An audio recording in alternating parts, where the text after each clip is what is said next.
Pemirsa, usai disemayamkan selama 2 hari di Dalam Ageng Pura Mangkunegara, Surakarta, Jawa Tengah, jenazah KGP AA Mangkunegara 9 dibawa ke Karanganyar untuk dimakamkan. Prosesi pemakaman digelar secara terbatas untuk keluarga dan kerabat.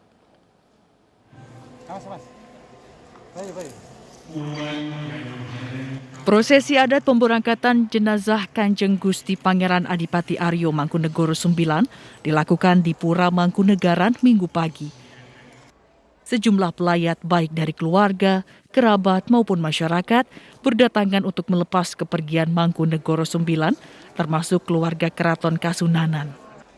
Salah satu putri Raja Pakubuwono XII mengenang Mangkunegoro 9 sebagai sosok yang penyayang.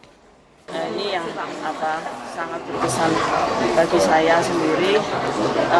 Beliau ini sosok kakak yang sangat memperhatikan adik-adiknya gitu. Jadi kita kalau latihan selalu ditungguin.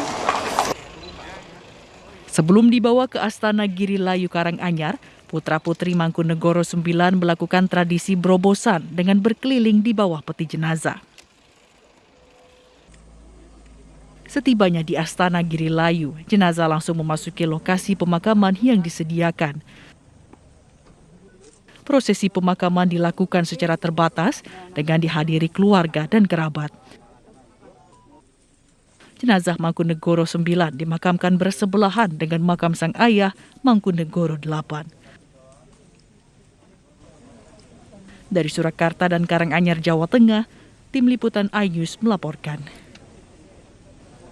Pemirsa, lomba penulisan artikel dalam rangka peringatan Hari Santri Nasional yang diselenggarakan BPIP menuai kritik. Pasalnya, tema yang diambil dalam lomba tersebut berpotensi membenturkan nilai nasionalisme dengan agama. Saya bersumpah demi Allah saya.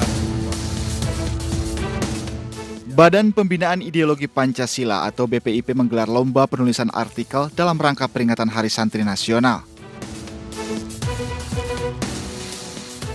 Lomba penulisan artikel diinformasikan melalui akun Twitter BPIP dengan mengangkat tema Hormat Bendera Menurut Hukum Islam dan menyanyikan lagu kebangsaan menurut Islam. Namun, tema penulisan artikel ini menuai kritik keras.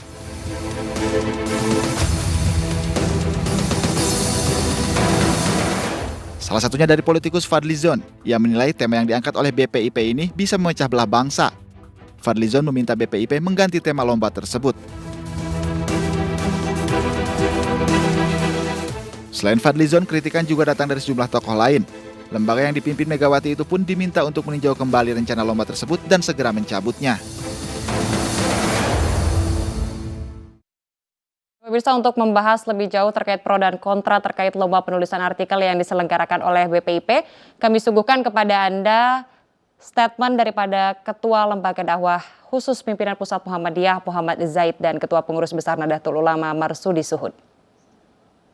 Dalam pandangan saya, dalam konteks Muhammadiyah melihat bahwa mestinya BP ini mengambil tema-tema yang skalanya besar. Bukan berarti temanya tidak penting-penting, tetapi saya kira persoalan hormat bendera, kemudian menyanyikan lagu kebangsaan bagi kami umat Islam, saya kira ini sudah selesai.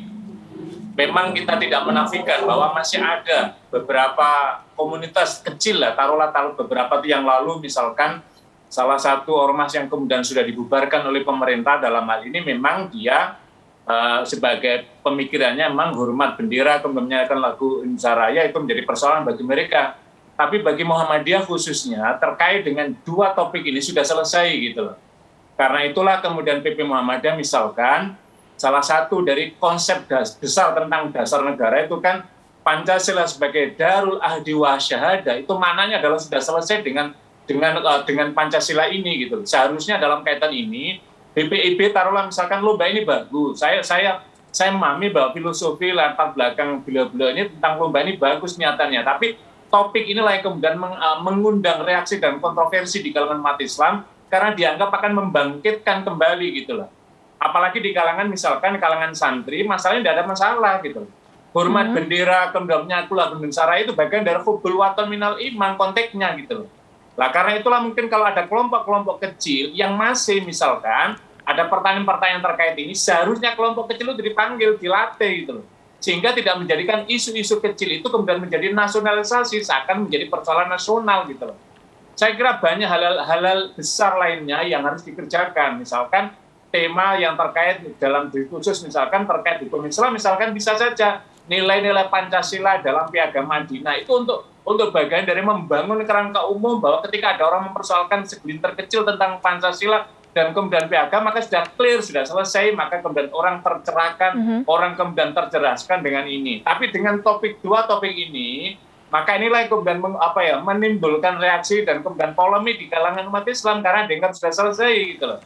Menurut saya positif-positif saja, karena sesungguhnya di dalamnya ada 3 manfaat besar di sini. Pak Ziad, anak cucu kita lahir setiap hari, yang mungkin Bapak itu sudah belajar dari tahun 76. Tapi yang lahir yang sekarang anak-anak kita juga belum tentu memahami, sehingga dalam hatinya masih saya sudah benar atau belum. Ini fungsinya adalah fungsi pendidikan. Karena kita melihatnya adalah fungsi pendidikan, maka minimal ada 3 manfaat yang akan didapatkan. Yang pertama adalah manfaat untuk para santri itu sendiri. Bahwa Pemirsa, bendera merah putih raksasa dibentangkan di dasar Laut Maumere, Nusa Tenggara Timur. Selain menyambut Hari Kemerdekaan ke-76 Indonesia, aksi ini juga sebagai ajang promosi wisata dan edukasi pentingnya menjaga ekosistem laut.